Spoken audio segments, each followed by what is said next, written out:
If an Arab hears me responding to you, Assalamu alaikum binti, how are you? He would think that you're my daughter, because binti in Arabic means my daughter. Yeah, it is. Okay, but you're only your dad's daughter, mashallah. Anyway, yeah. What is your question, binti? You might be my binti age anyway. Yes. Okay. Ustaz, my question is about marriage. Yeah.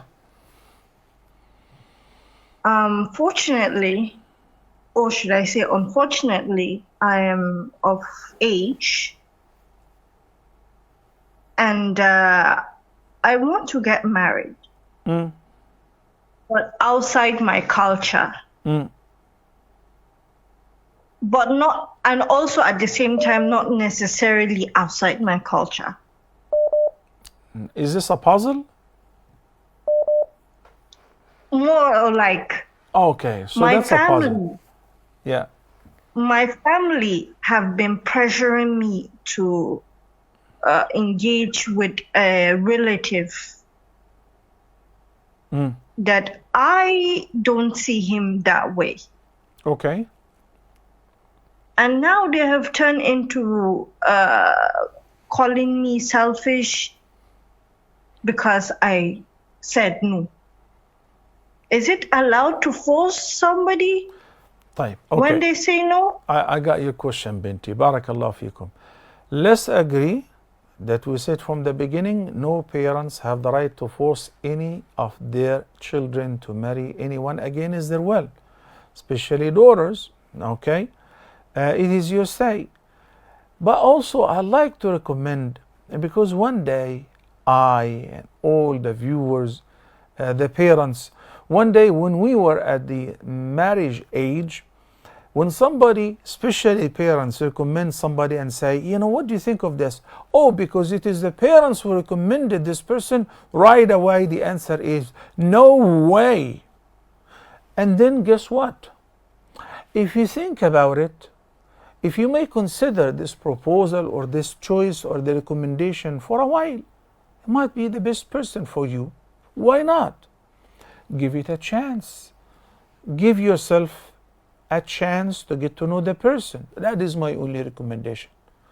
But look what I said in the beginning. I said, parents, don't you ever force neither your daughters nor your sons to marry anyone whom they do not approve.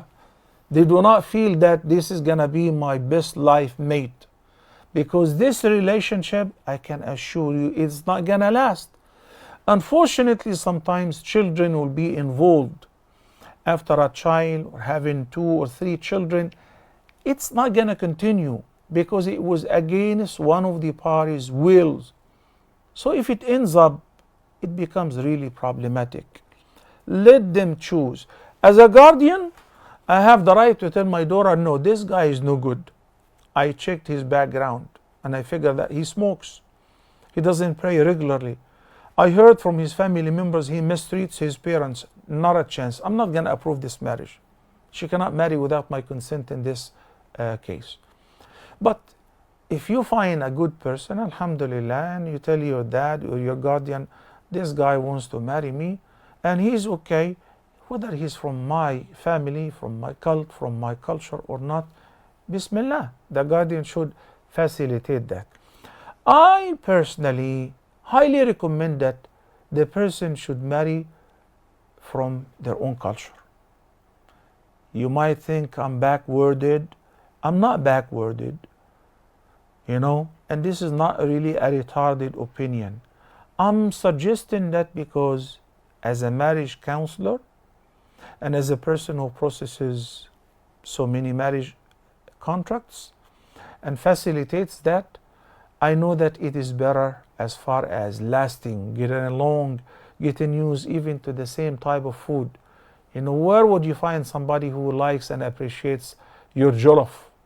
If you marry an American or you marry a European or you marry an Egyptian, not necessarily. I mean, it is better. But sometimes love overcomes all of that. and maybe the person is super righteous and he's willing to compromise, you're willing to compromise and work it out, Bismillah. I'm not dismissing the possibility. But if you say no to a recommendation, this is not selfish. This is being yourself. You're being honest with yourself. Am I committing a sin if I refuse a proposal that my dad or my mom or my family have proposed, suggested, and recommended? No. Because I'm the one who's going to be in bed with him, not them. So it is my decision and it is my call. Thank you, Binti. And may Allah grant you a goodly spouse and a goodly offspring. Ameen. Ameen.